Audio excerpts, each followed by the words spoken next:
relocate to Canada. Come to Canada. Come to Canada. Now you are in Canada.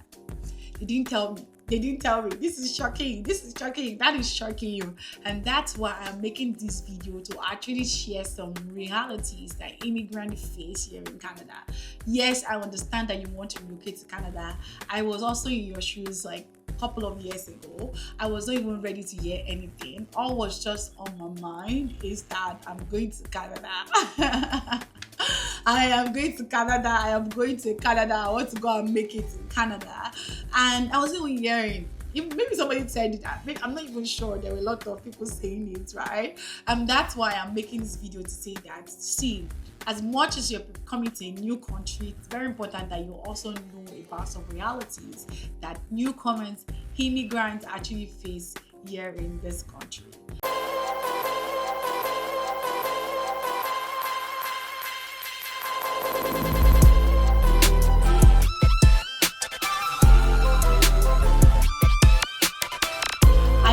And I've said it before, that places don't make people, people make places.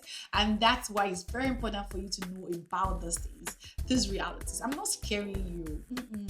Because if I'm scaring, they'll say, hey, people are complaining, why don't you come back? No, I just want to prepare your mind and say that maybe there's a better way you can actually also plan ahead, and maybe you can also put your mind to it and say, this is what it is, this is what is available, and this is what you need to get. So I want you to know that for the fact that you were able to scale through all of the process of the IRCC shows that you have all it takes to also navigate different challenges that might have caught you in the front. And that's what I always say. That's the first video of this series, is that make sure you see God's face in all of your plans. Yes, because even if you come to this country, you will still need God. So start with Him from that beginning. All right, so the first thing I will talk about is job. Yes. Everybody's making content now on TikTok, on Instagram. Everybody's still pay. How difficult it is to get a job here in Canada. Now, the truth is, is it difficult to get a job in Canada? I will say that it is challenging. Difficult is extreme. Now, many jobs in Canada actually require that you have your, what will I call it? Require that you have your Canadian experience, require that you have your Canadian work experience or Canadian education. And even if you remember, I mentioned it last year that I went back to school. I wanted to have the Canadian education. Now, not that I didn't eventually get a job without Canadian education or Canadian work experience. I got a job, but you know that kind of job, that job you want, yeah. I just needed to go to school to study, because it was a free gold on the floor. The government was ready to pay for it and all of that. So me going to school was not just out of necessity in quotes, but it was also an advantage for me, right? Actually, resources are available. Like, they were ready to pay for the school fees. The government was ready to pay for, and those are the benefits of being a permanent resident, right? And now with the latest, regulations by the government saying that every organization must employ, irrespective of Canadian education or Canadian work experience. They literally made a rule this January. So I'm not saying that it's not challenging. It's challenging. It's not difficult entirely. It might take some time, and I'm going to talk about the things that actually happen along the way. For example, there are some education, or there are some professions, I think that's the right word. There are some professions that required some licensing. For example, if you're a pharmacist, you might not be able to practice immediately until you go through all of the validation, licensing. Like, you need to validate your experience, take some courses, take some exams, right?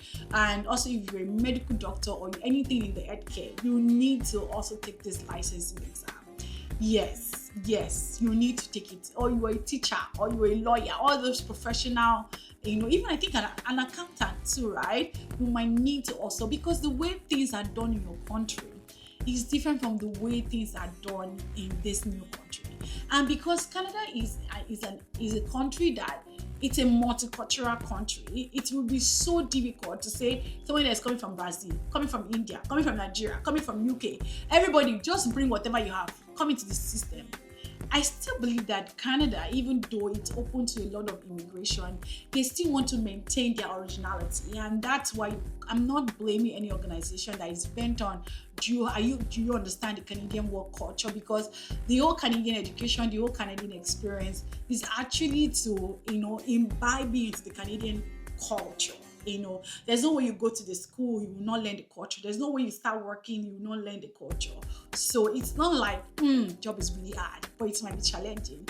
And there are ways around it. Like, number one, you go to school to have the Canadian education. Number two, you're ready to start from the barest minimum and you grow up. Number three, volunteering, right? Do some unpaid jobs and learn all of these things. I started my work here in Canada as a volunteer, and even though it didn't last for long, maybe for like 1 month, the volunteering experience actually opened a lot of doors for me. And even in the course of my career, I've had to recruit volunteer here in Canada, and I've seen my volunteer move from being a volunteer to actually moving to working per se. So yeah. Number two, the weather. Canada is very cold. Canada is very cold. Don't relocate to Canada. Canada is very cold.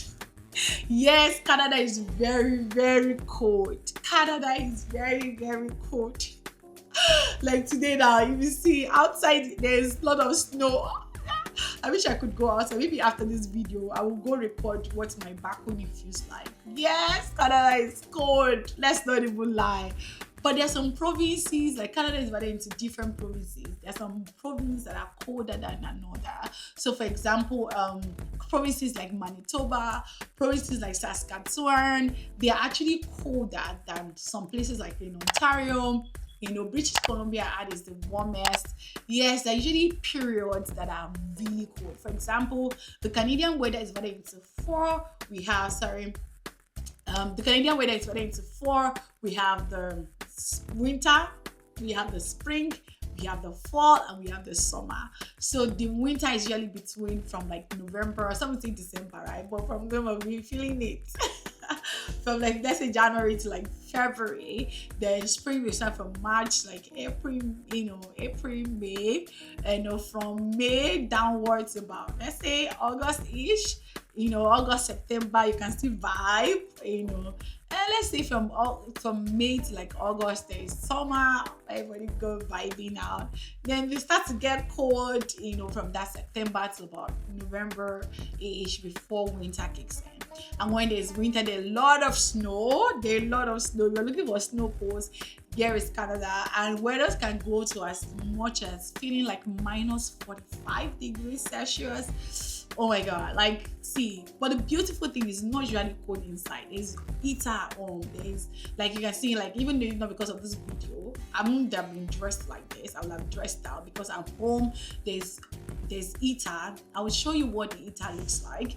So let's go to what the heater looks like. So we usually have heater, making videos. So we usually have the heating system.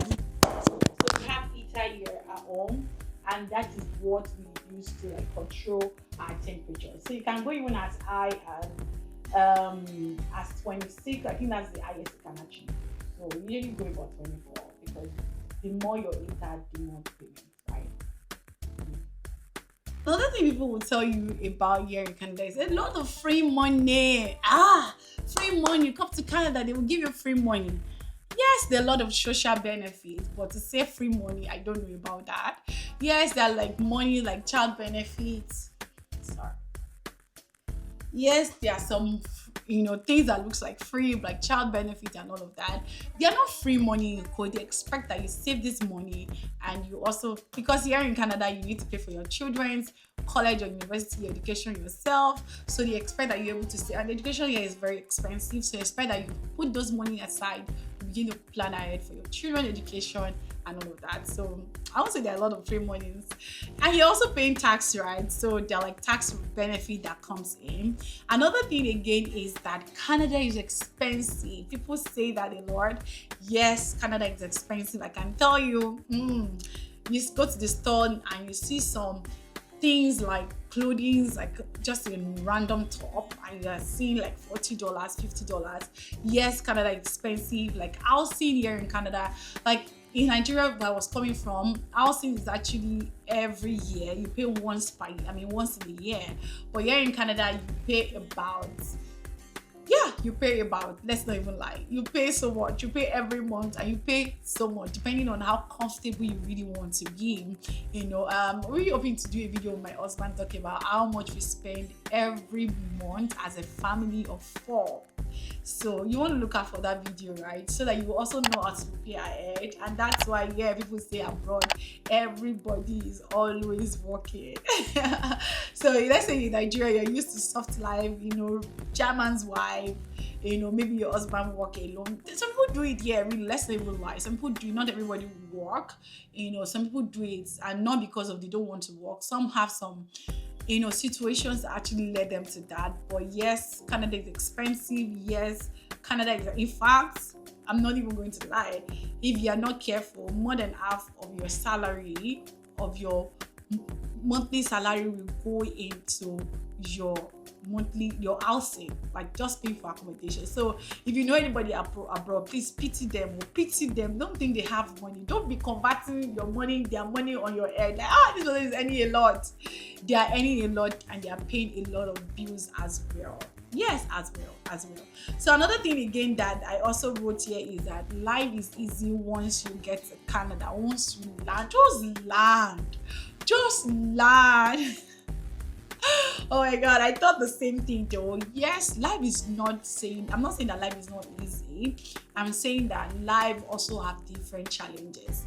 Yes, for example, where I'm coming from in Nigeria, where you need to pay for your lights, you pay for the light bills. There's no 24 hours light, water. At times there's no light, there will not be water. The road is bad. All sort of unimaginable things, right? But when you get to Canada, literally, let's not even lie, there's 24 hours of light. And even if they take light, yes, there are times they take light, it's not going to be for a very long time. And also, yes, the roads are good. You can walk anywhere. There is not insecurity issues and all of that. So you can actually walk anywhere you want to work. Life is easier to a large extent, but for anything you see out there, you actually pay for it. You pay with your tax. You pay for it, yeah. But you think is like you see your tax working, right? So if you have any things that you want to clarify, I'm going to be ending this video now. If you have anything you want to clarify before you move abroad, or if you're planning to relocate abroad here in Canada, put in the comment section. Don't forget to like, don't forget to subscribe. See you guys in my next video. Bye.